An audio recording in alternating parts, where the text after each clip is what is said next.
Picture this: frost clings to iron chains like frozen tears, abandoned in the pale light of Christmas dawn. 300 souls, bound by man, but perhaps freed by something greater, vanish without a whisper, leaving only echoes of their torment. Was it escape, or divine judgment calling them home? The air thickens with unspoken sins, and the ground itself seems to hold its breath. In the shadowed annals of American history, where the weight of human cruelty meets the inexorable pull of cosmic justice, few tales evoke such profound dread and reflection as the enigma of Belmont Estate. On that fateful Christmas morning of 1859, in the low country of South Carolina, an entire community of 307 enslaved individuals, men, women, children, elders, evaporated like mist before the rising sun. No cries pierced the night. No tracks marred the frozen earth. The overseer's boots crunched over dew-kissed grass as he approached the quarters, his breath fogging in the crisp air, only to find the heavy wooden doors still bolted from the outside, just as he'd secured them hours before under a starlit sky heavy with unspoken prayers. The chains, those cruel serpents of forged steel that had bitten into wrists and ankles for generations, lay discarded in neat coils on the dirt floors, as if shed by ghosts weary of their earthly burdens. Tools, hoes, sickles, hammers stood in orderly rows against the cabin walls, their handles worn smooth by calloused hands, now silent witnesses to an absence that defied reason. Smoldering embers in the communal fire pits still glowed faintly, releasing thin tendrils of smoke that curled upward like souls ascending, carrying the faint scent of cornmeal and hardship. The river dock, where flatboats bobbed gently against weathered pilings, showed no missing vessels. The Combahee River's dark waters flowed undisturbed, mirroring the skeletal branches of cypress trees overhead. Bloodhounds, those baying harbingers of recapture, were summoned from neighboring plantations, their muscular forms straining against leather leashes, nostrils flaring as they circled the empty compound. But instead of tearing off into the wilderness with frantic howls, they whimpered and sat, tails tucked, as if the human sense they sought had been erased by some ethereal hand. Confusion rippled through the air like a chill wind, carrying whispers of the impossible. Thomas Vance, the plantation's master, a man whose fortune was built on the bent backs of others, paced the veranda of his grand home, his face paling beneath a neatly trimmed beard. He posted rewards, sums that in today's currency would eclipse $500,000, plastered across southern newspapers, their ink-black headlines screaming of fugitives who had somehow defied the laws of man and nature.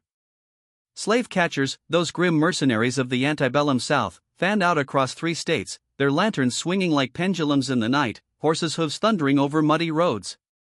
They interrogated travelers at crossroads, raided hidden camps in the swamps, and peered into every shadowed hollow.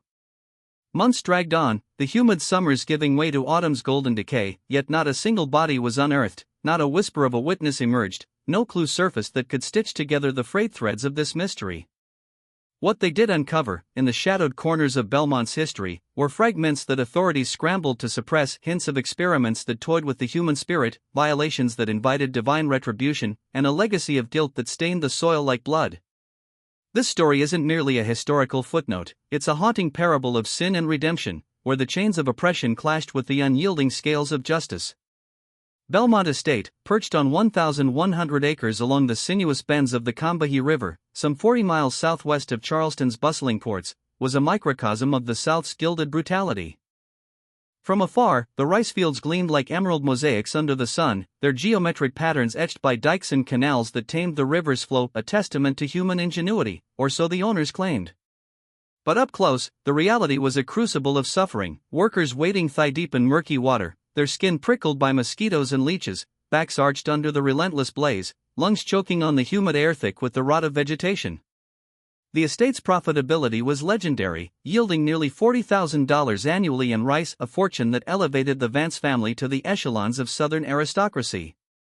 Thomas Vance, at 31, inherited this empire in 1855 after his father's sudden stroke, a death that some whispered was a harbinger of curses to come. Educated at the College of Charleston, where he delved into the lofty realms of literature and philosophy, Thomas returned not as a visionary but as a calculating steward. He viewed his domain through the cold lens of ledgers, enslaved lives reduced to entries of input and output, their humanity quantified in bushels of rice and bales of profit. The main house loomed like a white sentinel from the riverbank, its towering columns evoking ancient temples, though built on foundations of exploitation. Visitors arriving by boat, perhaps merchants or fellow planters, would ascend the sweeping steps to a veranda adorned with wicker chairs and potted ferns, the air scented with magnolia blossoms. Inside, the 12 rooms exuded opulence, crystal chandeliers casting prismatic light over imported mahogany furniture. Silverware engraved with the Vance crest glinting on damask tablecloths, and a library lined with leather-bound tomes on agriculture, Stoic philosophy, and Greek classics. It was a facade of civilization, masking the moral rot beneath, a place where discussions of virtue coexisted with the ownership of souls. Yet beyond this veneer lay the quarters, a stark compound a quarter-mile distant, deliberately positioned so the sounds of human despair wouldn't taint the main house's serenity. 32 cabins, crude wooden skeletons with gaping boards that invited drafts and vermin, dirt floors compacted by countless bare feet, and single fireplaces that served as hearths for cooking meager rations of corn mush and salted pork. In summer's swelter, these hovels became infernos, sweat-soaked bodies pressed together in stifling heat. Winter brought biting cold, thin blankets offering scant protection against the frost that seeped through cracks like accusing fingers. The fence encircling it all wasn't imposing, mere wooden rails, but it symbolized an invisible barrier, a demarcation of existence where freedom ended and bondage began. Here dwelled 307 souls, elder Dina, her wrinkled skin a map of decades under the lash, her age a mystery lost to absent records, infants swaddled in rags, their first cries echoing the lament of generations, skilled artisans like blacksmiths whose hammers rang with reluctant rhythm, midwives whose hands brought life amid death's shadow, field hands whose intimate knowledge of rice's cycles, flooding fields, planting seeds, harvesting sheaves, far surpassed their overseers. House servants glided through the main house like specters, polishing silver while overhearing secrets, their eyes downcast but hearts simmering with unspoken rage. Children, too, were ensnared in this web, dozens of them, from toddlers fetching water in tin buckets that sloshed against their tiny legs, to adolescents apprenticed in trades. Their innocence eroded by the grind. Childhood was a fleeting illusion, supplanted by labor that bent young spines and hardened young souls. Sundays offered fragile respite, time to cultivate garden plots bursting with okra and collards, mend tattered clothes with needle and thread, or gather in hushed circles for stories passed down like sacred relics, tales of African ancestors, of stars guiding the way north, infused with biblical echoes of Exodus and promised lands. Thomas Vance embodied the era's detached tyranny, not overtly sadistic, but indifferent, his decisions driven by prophet's arithmetic. He seldom ventured to the quarters, delegating to overseer William Trent, a stoic figure of 15 years' tenure, whose whip cracked with mechanical precision, enforcing quotas without a flicker of empathy. Life pulsed in seasonal cadences, spring's planting under blooming dogwoods, summer's toil amid droning cicadas, fall's harvest with leaves turning crimson like spilled blood, winter's repairs in the hush of bare branches. Christmas, that holy day of nativity and hope, traditionally granted a meager grace, reduced labor, perhaps a ration of molasses or fabric, a nod to custom that masked pragmatic control, lest desperation ignite rebellion. But in March 1859, a shadow descended, heralding a descent into abomination that would culminate in that vanishing act of apparent divine intervention. Vance journeyed to Charleston for the Agricultural Society's conclave, a gathering of powdered wigs and tobacco-scented discourse on crops and labor management. He returned not alone, but accompanied by Dr. Silas Kraton, a gaunt apparition of a man, 43, with hollow cheeks framed by graying temples, eyes like polished obsidian that dissected rather than beheld. Kraton claimed a doctorate in natural philosophy from a dubious Pennsylvania institution, his credentials as murky as swamp fog. His travels through the Caribbean's sugar hells, Brazil's coffee barrens, and Peru's mine pits had forged theories on human optimization, blending pseudoscience with a chilling disregard for the sacred spark of life. Kraton's proposition was seductive, a 40% productivity surge without added resources, rooted in scientific principles of behavior and control. Vance, ever the opportunist, granted him quarters in the main house in carte blanche. Kraton arrived with trunks laden like Pandora's boxes, brass contraptions with enigmatic dials, glass vials shimmering with unknown liquids, leather restraints bolted to frames, lamps emitting an unnatural, flickering glow that cast elongated shadows like accusing specters. His first week was observation, stalking fields like a predator, notebook in hand, chronicling every gesture, the arc of a hoe, the slump of exhausted shoulders, the flicker of defiant eyes. He spoke to none save Vance and Trent, his silence amplifying unease. Then, he commandeered an outbuilding, a 30 by 20 foot shell once for tools, shrouding windows in thick burlap, installing locks that clanged with finality, furnishing it with a desk, chairs, and shelves groaning under arcane tomes. Peeks through cracked doors revealed horrors, walls plastered with diagrams of human anatomy twisted into efficiency charts, symbols evoking alchemical rites, tools resembling surgical implements or torture devices, prods, calipers, straps that whispered of restraint. Whispers spread. Was this man a doctor or a demon, probing not just bodies but souls? The assessments commenced in late March, groups of 5 or 6 escorted by Trent, vanishing behind locked doors for hours that stretched like eternity. What transpired within? Pieced from fragmented notes later unearthed in survivor murmurs, a portrait of violation emerges. Kraton measured exhaustively, height with cold metal rules against spines, weight on scales that groaned under burdened frames, limb spans stretched like crucifixions. He timed tasks, lifting weights that strained sinews, dashing across the room's creaking floor, responding to barked commands, his stopwatch ticking like a heart in distress. Questions delved deeper, invasive probes into psyches. What fears haunt your nights? What dreams do you cling to in the dark? Who among you stirs rebellion in your heart? He catalogued relationships, angers, sorrows, as if mapping the soul's terrain for conquest. Hypotheticals twisted minds. If chains broke, would you flee or fight? What price for freedom?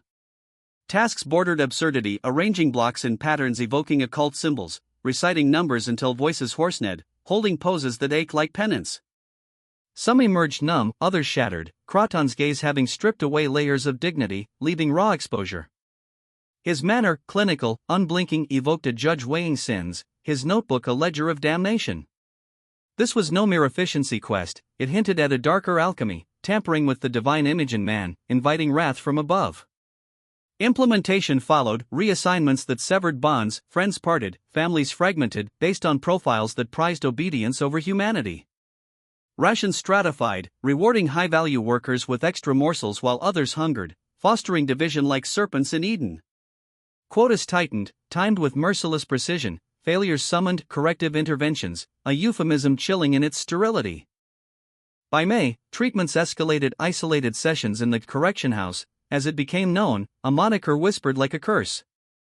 Those deemed inefficient, the ill, weary, or merely noticed, endured days behind those doors.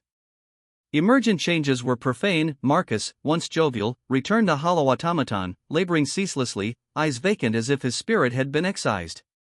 His wife spoke of nights where he stared into voids, body rigid, as if trapped in eternal vigil. Lily moved with puppet-like jerkiness, repeating tasks in loops, her soul seemingly unmoored. Benjamin's tremors betrayed inner turmoil, hands quaking yet never-ceasing work, face a mask of stoic torment. Fear metastasized through the quarters like malaria's fever, parents clutching children, warnings hissed in the dark, work swift, lest his eyes fall upon you. Songs of hope turned to laments, biblical verses murmured for protection, psalms of deliverance, tales of Pharaoh's plagues as metaphors for their plight. Kraton's selections grew capricious, questioners silenced, bonds of camaraderie severed, cultural echoes stifled, as if eradicating the spark of resistance, the divine fire of free will. Then, death's scythe swung. July's first victim, Henry, robust at 32, a pillar of strength with wife Clara and 3 young ones. Selected without cause, he returned from 2 days' torment a shell, speechless, anorexic, flinching from touch. In fields, he toiled with demonic fervor, ignoring pleas, collapsing finally in mud churned by his own feet. His eyes, unseeing in the infirmary's dim light, closed that night, fever the lie scrawled in records. But all knew, something unholy had unraveled him, a violation echoing the biblical warning against playing God. 3 more followed, similar descents into withdrawal, mechanical frenzy, inexorable collapse. Kraton dismissed them as incompatibles, losses offset by rising yields. Vance, blinded by greed's golden veil, acquiesced, ignoring the moral abyss yawning beneath. In the quarters, terror reigned, whispers of sorcery, prayers for deliverance intensifying, a collective soul crying out for justice.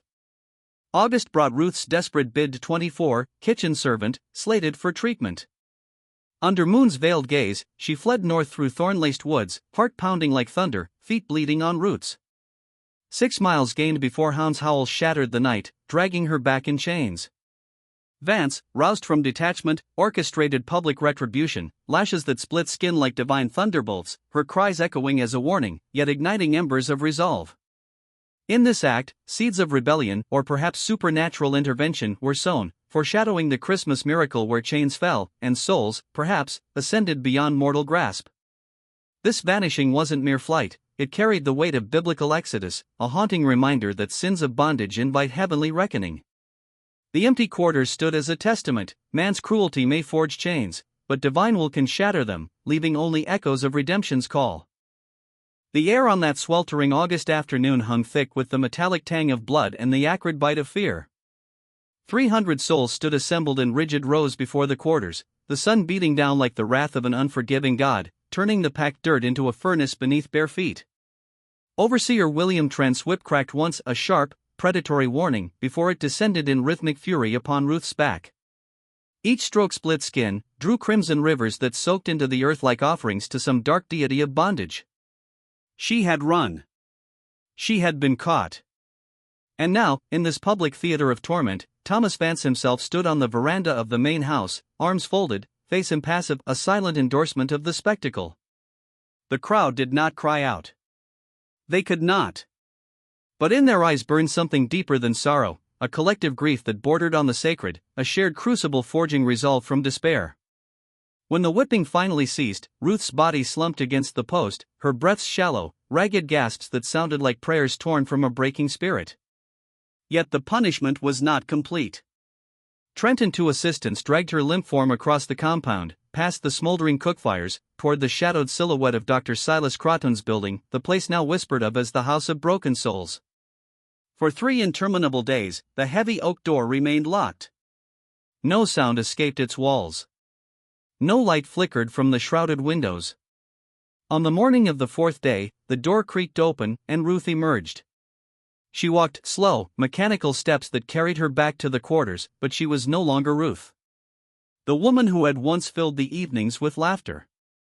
Whose voice rose clear and sweet in spirituals that lifted weary hearts toward heaven, whose eyes sparkled with secret dreams of freedom, that woman was gone. In her place moved a hollow vessel, eyes wide yet vacant, like polished glass reflecting nothing of the soul within.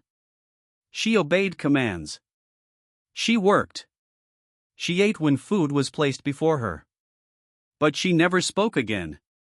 Not a whisper. Not a sigh. Not even in sleep did she murmur. It was as if Kraton had reached into the sacred temple of her spirit and extinguished the eternal flame God had placed there. In the days that followed, mothers held their children tighter at night, whispering warnings through cracked lips: keep your head low. Work swift. Do not let his eyes find you. Fathers stared into the dying embers of cookfires, jaws clenched against the rage boiling in their chests. For rage was growing now, slow, molten, biblical in its intensity. The kind of fury that once thundered from Mount Sinai, that parted seas and toppled Pharaoh's armies. But rage alone could not break iron. Generations of captivity had taught them that open rebellion was a swift path to the grave.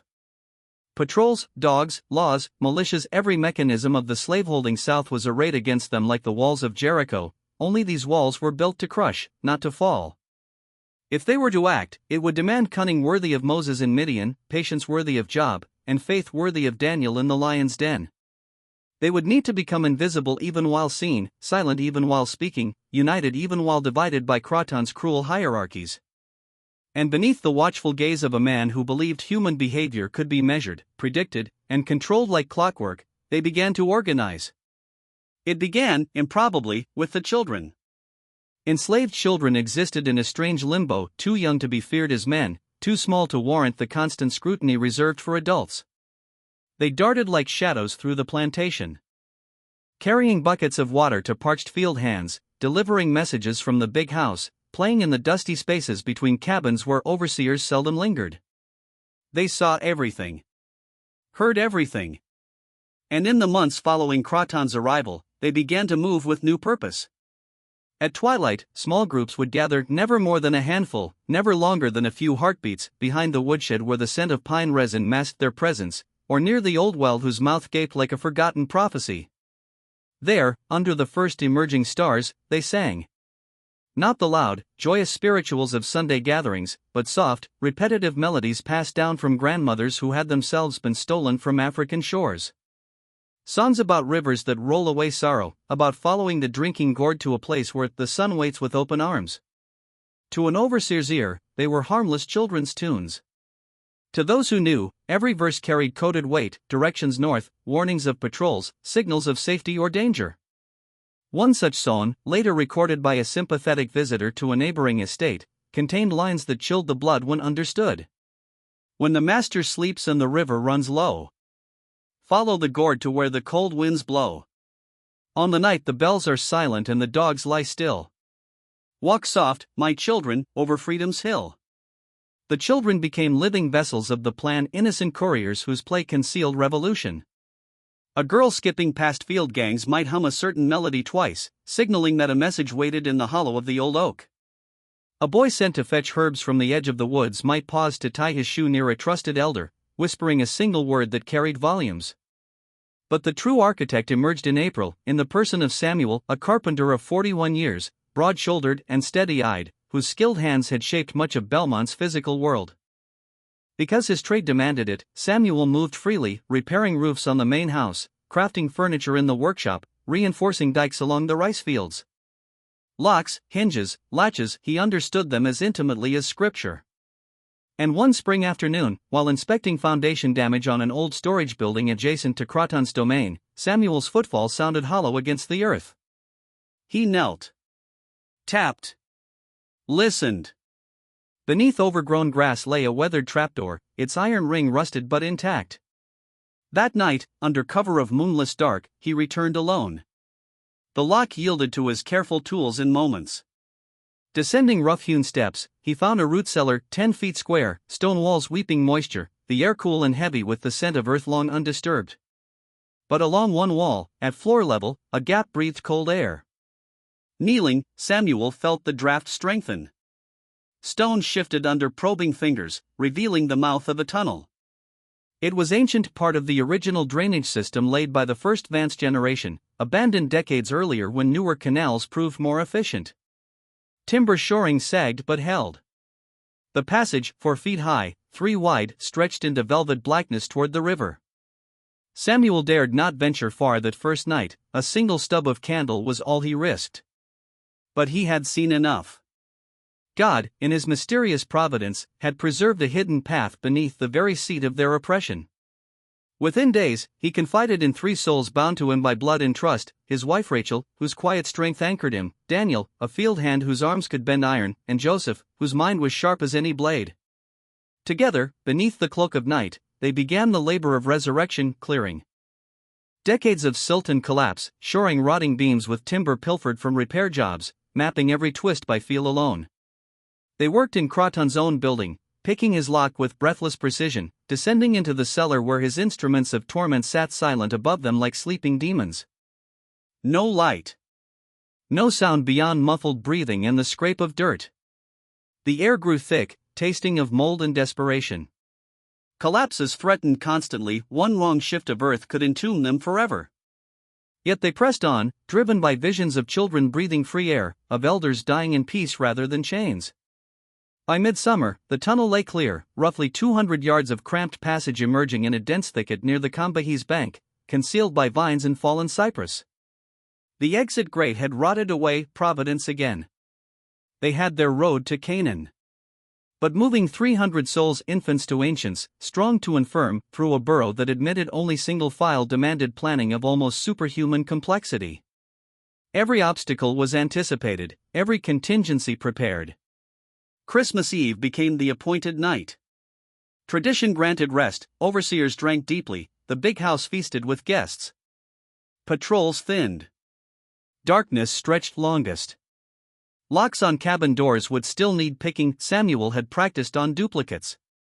Chains on designated flight risks required keys, but duplicates were slowly filed in secret. Signals were refined: a certain cough meant wait, a hummed bar of go down, Moses, meant proceed. Food scraps were cached in the tunnel: cornmeal wrapped in cloth, dried fish, stolen sweet potatoes. Blankets, crude crutches for the elderly, slings for carrying infants, all hidden in the passage. The children rehearsed silent movement, learning to walk without rustling leaves.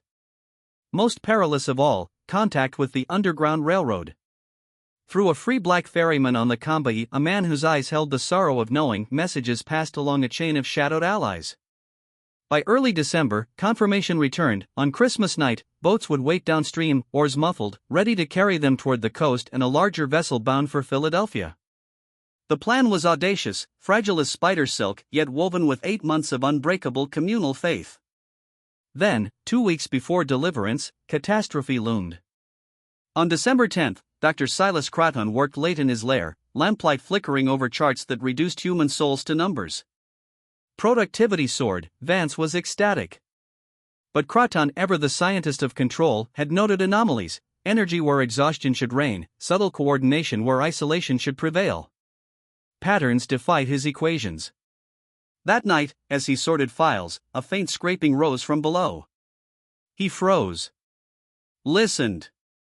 The sound repeated, deliberate, human. Descending to the cellar with lamp held high, he found fresh scratches on the trapdoor lock. Heart pounding with rare excitement, he opened it himself. The tunnel lay revealed, footprints in soft earth, displaced stones, the unmistakable musk of sweat and hope. Comprehension dawned like frost.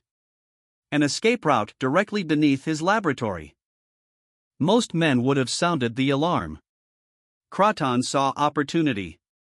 Here was the ultimate experiment, a population pushed to the precipice, conditioned for months to submit. Would his methods hold? Or would primal will prevail? Either outcome offered priceless data. He would observe. He would document. He would control the final variable. He recruited 2 silent, brutal men from Charleston, paid enforcers who asked no questions. He mapped weak points in the tunnel, positioned ropes, lanterns, pistols. He told no one, not Vance, not Trent. This was his apotheosis. But Kraton, for all his measurements, had never grasped the one force beyond his instruments, the covenant between souls forged in shared suffering, the ancient resilience of a people who had survived the Middle Passage itself. He assumed desperation would make them rash. He assumed instinct would betray them. He was wrong. On Christmas Eve 1859, as the sun bled into the horizon and candlelight glowed in the big house where Vance toasted neighbors with fine Madeira, the quarters appeared calm. Fires burned low. Children were tucked into pallets. Spirituals rose soft and sweet, lullabies to any listening overseer. But beneath that calm, 300 hearts beat as one. In the overseer's cottage, Trent snored beside his whiskey bottle, confident in locked doors and chained souls. In the root cellar, Kraton waited in velvet darkness, his hired shadows beside him, pistol primed, notebook ready to record the failure of human spirit. He did not yet understand that sometimes, when oppression reaches its zenith, heaven itself intervenes. And on that holy night, the chains would fall not by human hand alone, but by something greater. The Exodus was beginning. As the veil of night descended over Belmont Estate on that sacred Christmas Eve of 1859, the air grew thick with anticipation, heavy as the humidity before a storm. The Combahee River whispered secrets to the overhanging cypress, its waters dark and inscrutable under a canopy of stars that seemed to pulse like watchful eyes from the heavens. In the quarters, the last flickers of cookfires died to embers, casting elongated shadows across the dirt floors where families huddled in feigned repose. But beneath this facade of submission, hearts beat with the rhythm of Exodus, a biblical flight from Pharaoh's grasp, orchestrated in whispers and codes over 8 grueling months. Samuel, the carpenter whose hands had reshaped wood into tools of liberation, knelt before his cabin door. His fingers, calloused from years of toil, worked the lock with the precision of a prayer. The tumblers clicked softly, like the unlocking of chains forged in Eden's fall. The door swung open on silent hinges, and the first breath of freedom stirred the stale air. It was 8 p.m. The escape had commenced not with thunderous rebellion, but with the quiet resolve of souls aligned in divine purpose. The initial group, 5 robust men, including Samuel, slipped into the night like ghosts, their bare feet padding soundlessly over frost-kissed grass toward Kraton's forsaken building. They picked the outer lock, descended into the root cellar, and vanished into the tunnel's maw. This subterranean vein, reclaimed from oblivion, was their Jordan River, a narrow, 4-foot-high passage of damp earth and sagging timbers, where the scent of mold mingled with the faint, acrid tang of fear sweat from prior labors. They moved in utter blackness, hands tracing the rough walls, steps counted in rhythmic whispers, 1, 2, 3, each number a beat on a rosary of hope. Behind them, at meticulously timed intervals every 5 minutes, like the ticking of God's own clock, followed more groups. Families clasped hands, the warmth of skin a tether against the void. Elders, their bodies bent by decades of sin-inflicted labor, leaned on the shoulders of youth, their wheezing breaths a testament to endurance forged in fire. Children, wide-eyed and silent, were hoisted onto backs or carried in slings fashioned from rags, their tiny hearts pounding against the chests of protectors. No word was spoken, only the occasional muffled cough or shuffle echoed faintly, swallowed by the earth's embrace. The tunnel was a trial of faith, cramped as a coffin, air stale and thinning, pressing in like the weight of unrepented sins. Claustrophobia clouded minds, visions of collapse, of being buried alive in this man-made hell, but they pressed on, propelled by visions of a promised land where chains dissolved like mist before the dawn. By 9 p.m., nearly 100 had entered this underworld passage, their collective breath a hushed symphony of determination. And then, in the heart of the tunnel where the walls narrowed like the eye of a needle, hell erupted. A sudden flare pierced the abyss, Kraton's lamp igniting with a hiss, its yellow glow casting grotesque shadows that danced like demons on the stone. The forward group froze, eyes squinting against the assault, hearts seizing in terror. There stood the doctor, gaunt and spectral, flanked by 2 burly shadows from Charleston, their faces hardened masks of indifference. Kraton had positioned himself strategically, a false god blocking the path to salvation. "Stop," his voice boomed, reverberating off the walls like judgment from on high. The pistol in his hand gleamed coldly, a serpent's fang ready to strike. "You will return to the quarters. This escape attempt is over." For a suspended moment, the tunnel held its breath. Those before him were ensnared, pinned between the madman and the press of bodies behind. Whispers of confusion rippled backward, but understanding dawned like a curse.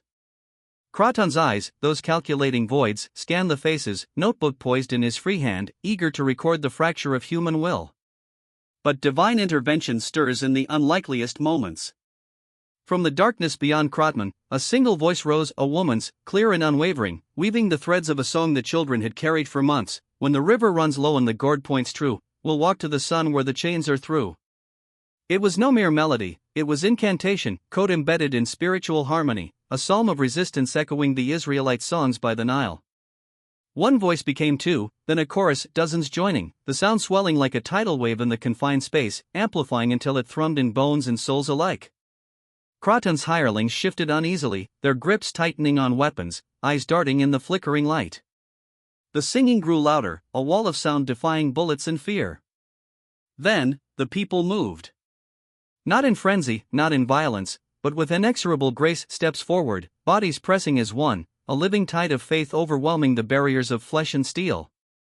Kraton fired skyward, the report exploding like thunder in the stone chamber, acrid smoke stinging eyes and throats. Yet the song persisted, unbroken, a holy armor against despair. Panic seized the hirelings. One bolted first, shoving past Kraton toward the cellar's safety, the other followed, their footsteps pounding retreat. Alone now, Kraton turned to flee, but in his haste, the lamp slipped from his grasp. It shattered on the unforgiving stone, oil spilling like spilled blood, igniting in a whoosh of flame that licked greedily at the dry timbers. Fire raced along the supports, orange tongues devouring the wood with infernal hunger. Heat bloomed, smoke billowing thick and choking, turning the tunnel into a furnace of judgment. Screams erupted raw, primal cries mingling with the crackle of burning beams. The forward surge halted, bodies recoiling from the blaze, but the press from behind created chaos, a crush of humanity, unaware, pushing inexorably. Timbers groaned, splintered. 30 feet from Kraton's stand, the ceiling gave way.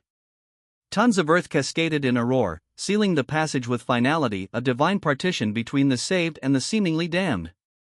Dust and debris choked the air, the ground trembling as if the earth itself wept. 17 souls, Samuel and his vanguard, found themselves on the freedom side of the collapse. Coughing, eyes streaming from smoke, they heard the muffled agony beyond, screams fading into something else. Samuel, his face smeared with soot, his heart torn between advance and retreat, bellowed into the inferno, forward. To the river. God wills it. They stumbled onward, the tunnels and a faint promise of cool air. Emerging into the night, the crisp December wind kissed their skin like absolution. There, bobbing on the river's edge, waited the boats, shadowy vessels arranged by the Underground Railroad, oars muffled in cloth. They boarded swiftly, pushing off into the current, the water's gentle lap a lullaby as they vanished downstream toward the coast and the waiting ship to Philadelphia. But behind, in the sealed tomb, 283 souls, men, women, children, elders, faced oblivion. Or did they? This is where the tale transcends history, veering into the realm of eternal mystery, a parable of disappearance that echoes the rapture, where the faithful are taken and the wicked left to ashes. In the weeks that followed, as word of the vanishing spread like wildfire through the South, investigators descended upon Belmont. Thomas Vance, his empire crumbling under the weight of lost property, demanded answers. Teams of engineers and miners excavated the tunnel, their lanterns piercing the gloom, picks chipping away at the collapsed section. They braced for horror, bodies crushed beneath rubble, charred remains from the blaze. Yet they found nothing. No corpses. No bones scattered like relics of martyrdom. No tattered clothing, no personal talismans, beads, crosses, or carved tokens of faith. The passage beyond the collapse stretched empty, silent as a grave prepared but unoccupied. The air held no scent of decay, only the faint char of extinguished fire. Baffled, they scoured every inch, from the root cellar's trapdoor to the river exit, probing for hidden branches, secret chambers. Nothing. It was as if those 283 had been lifted by angelic hands, vanishing into ether, leaving no trace for mortal eyes. Theories proliferated like weeds in fertile soil. First, the fire consumed all. But experts dismissed it. The blaze, though fierce, was fleeting, confined to timbers. Human remains endure far hotter infernos. Bones would persist, defiant markers of existence.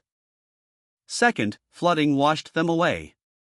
The tunnel's drainage origins suggested it, but inspections revealed dry earth, no water stains etching the walls, no connection to surging waterways. The Combahee flowed nearby, but not through this vein. Third, the 17 survivors spirited the bodies out. Absurd, they had fled in panic, barely saving themselves. Where would they hide hundreds? The river? The woods? No evidence surfaced. The enigma deepened with Kraton's notebooks, unearthed from his building amid brass instruments twisted by heat and glass vials shattered like fragile egos. Pages upon pages chronicled his abominations, measurements of bodies and minds, treatments that stripped souls of will, psychological torments evoking the temptations of Christ in the wilderness. But the final volume revealed a descent into madness. Early December, unexpected coordination defies protocols. Organization persists despite conditioning. Mid-month, discovered escape route. Will observe under control, ultimate test. Christmas Eve, scrawled chaos, they are not what I believed. Conditioning failed. They have done something, the tunnel is, they sing in the sound I cannot. Trailing into silence. Kraton's body? Vanished. His hirelings? Ghosts. No trace amid the rubble, as if swallowed by the same void. Panic gripped the planter class. If 300 could evaporate from locked confines, what security remained? Newspapers spun tales, northern abolitionists with secret airships, smuggling to distant shores. Some whispered supernatural, divine retribution for sins against humanity, a modern Sodom where the guilty burned and the righteous ascended. 3 weeks later, revelation, the 17 discovered in Philadelphia, huddled in the Meridian Star's hold, gaunt, haunted, but alive. Federal marshals, enforcers of the Fugitive Slave Act's cruel decree, seized them. Vance arrived, ledger in hand, to reclaim his assets. But they spoke not to him, nor to authorities, only to Margaret Lindsay, a Quaker abolitionist whose gentle spirit evoked the Good Samaritan. In the dim jail cells, amid the clang of iron bars and the scent of damp stone, they poured forth their tales. Lindsay's letters, later published in abolitionist presses, captured fragments: the meticulous plan, the tunnel's rebirth, Kraton's ambush, the song that turned fear to fortitude, the fire's wrath, the collapse's thunder. Yet beyond that, accounts fractured like shattered stained glass. A woman whose full name Lindsay veiled for safety, whispered of screams giving way to song resonant, triumphant, from the sealed side. Like they knew, she said, eyes distant. Like the collapse was no accident, but part of a deeper plan. The songs, they carried on, louder, as if guiding them elsewhere. Peter, a sturdy field hand, claimed a backward glance in the flames' glow, figures deliberately yanking supports, methodically caving the tunnel behind. Sealing it on purpose, he insisted. Not trapping themselves, protecting the way. They didn't want followers. Young Sarah spoke of whispers in the quarters, a second plan, the deep way where masters couldn't pursue. If the first fails, we take the deep way, elders murmured. What was it? A hidden fork in the tunnel? A spiritual passage beyond mortal ken? Lindsay broadcast these enigmas, fueling anti-slavery fires. Southern rags decried them as fabrications. The 17 were shackled south, sold and scattered by Vance, silenced, their testimonies fading like echoes. Yet Lindsay persisted, chasing leads. Over years, reports trickled. February 1860, rice merchant Thomas Garrett stumbles on a swamp camp 15 miles south, warm ashes, shelters for hundreds, but empty. Search parties found naught in the treacherous mire. April, ferryman Jacob Mills crosses 40 silent figures over the savannah, paid in gold, purposeful, vanishing into Georgia's woods. Whence the gold? Escaped souls with hidden treasures? June, Wilmington shopkeeper sells bulk supplies to a woman with halting speech, relearning words, as if Kraton's torments lingered. Polite, evasive, her accent a ghost of Belmont's fields. More fragments, Virginia road sightings of black travelers, organized and unyielding, whispers in Carolina ports of ships sailing under false flags, laden with the vanished. Were these the 283? Had they taken a deep way, perhaps branching tunnels, swamp routes, divine portals, evading pursuit? Or was it rapture, the faithful called home while the wicked, Kraton, Vance, faced earthly ruin? The Civil War soon engulfed the South, Belmont falling to flames in Sherman's march. Yet the mystery endures, a testament to resilience, a chilling reminder that some chains break not by force, but by faith's unyielding light. In the end, perhaps those souls found freedom not on maps, but in the eternal ledger where justice prevails. In the shadowed aftermath of that Christmas Eve 1859, when flames devoured the tunnel and earth sealed its secrets, the enigma of Belmont Estate deepened into a wound that time could not heal. 17 souls emerged into freedom's fragile dawn, carried downstream to Philadelphia's uncertain sanctuary. But 283 remained trapped, or so it seemed, in a tomb of smoke and rubble. Their absence became a void that swallowed explanations, a mystery laced with biblical undertones of judgment and deliverance, where human cruelty met the unyielding scales of divine justice. Scattered whispers surfaced in the months and years that followed, fragile threads in the tapestry of survival.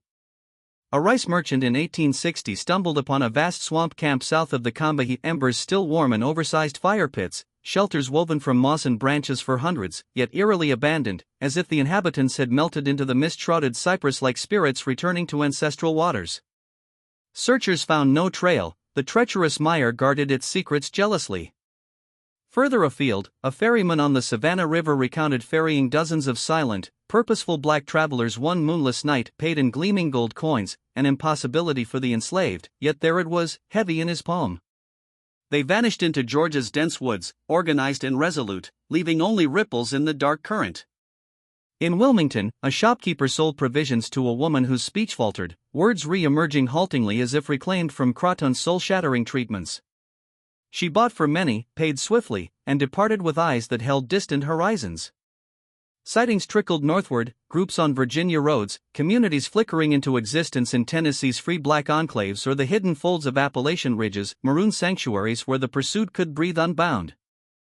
None bore definitive ties to Belmont, yet collectively they painted a portrait of possibility, souls who slipped the net, scattering like seeds on fertile wind, rooting in places where chains could not reach. Maroon communities, those defiant havens carved from swamps and mountains, had sheltered the resolute for generations, from the great dismal swamp's labyrinths to Carolina's impenetrable bogs. Perhaps Belmont's vanished joined or forged such refuges, living in shadowed harmony, their legacy whispered in oral tales rather than written records. But the core riddle endured, the empty tunnel. Excavations yielded no bodies, no bones bleached by fire, no remnants of mass tragedy. Theories clashed like thunderheads over the lowcountry. Mass death seems simplest, collapse and blaze claiming all, yet fire leaves skeletons as silent accusers, and thorough searches found none. Concealment by authorities? A dark veil to preserve the plantation system's facade, bodies interred in secret graves to stifle whispers of vulnerability. Plausible in an era of suppressed truths, but it crumbled against survivor testimonies and later sightings. An alternate route, a forgotten branch in the old drainage veins, discovered in desperation? Ingenious, yet it faltered against reports of deliberate sealing, of songs swelling defiantly as earth fell. Underground railroad mastery? That noble network, threading hope through peril, might have spirited them away in unprecedented scale. Hopeful, but strained, its operations favored stealthy singles, not hundreds from a cataclysm. Or maroon exile, vanishing into wilderness strongholds, gold perhaps from hidden caches or sympathetic hands, forging lives beyond pursuit. Supported by those fleeting camps and crossings, yet why no post-war revelations, no returns when emancipation dawned?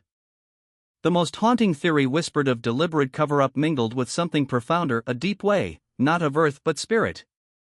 In March 1861, as secession's drums beat toward Fort Sumter, a parcel arrived at the Charleston Mercury's offices, a modest wooden box, unadorned, bearing no sender.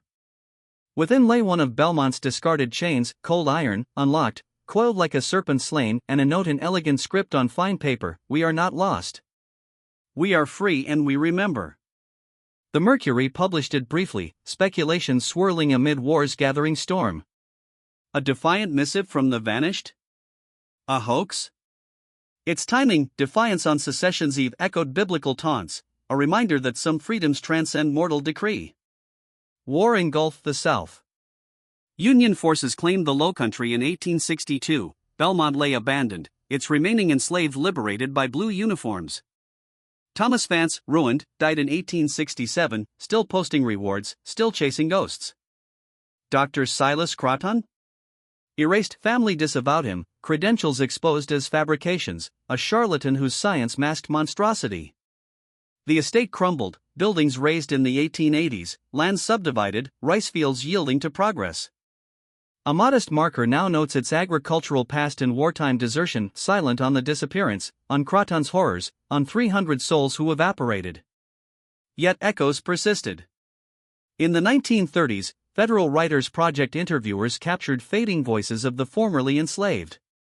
In rural Georgia, 1937, young Helen Crawford sat with Aunt Bess, an octogenarian whose eyes held centuries of sorrow and strength. Pressed on unusual tales from slavery days, Bess paused, then spoke softly. "I remember before the war, people talking about the plantation where everybody walked away. Down in South Carolina, near the river. My grandmother called it a Christmas miracle. They didn't flee in panic," she said, "they walked together, unified, into a place the masters couldn't follow, because the masters didn't believe it existed." Freedom, Bess smiled. Real freedom.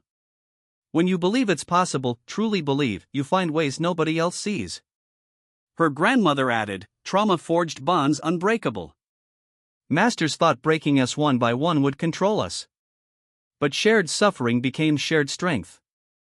This oral gem, archived in the Library of Congress, offers no proofs yet illuminates what white records obscured. Kraton's torments, meant to isolate and subdue, birthed unbreakable communion. The tunnel's songs? Not despair's wail, but unity's anthem, a collective ascension, bodies perhaps claimed by earth, spirits unbound. The deep way? Not mere path, but metamorphosis, trauma transmuted into transcendence, rendering them invisible to oppressors who saw only property. Survivors' fractured tales, singing beyond collapse, deliberate sealing, hint at sacrificial choice, sealing pursuit, protecting the many by veiling their fate. Speculation, yes. Unprovable.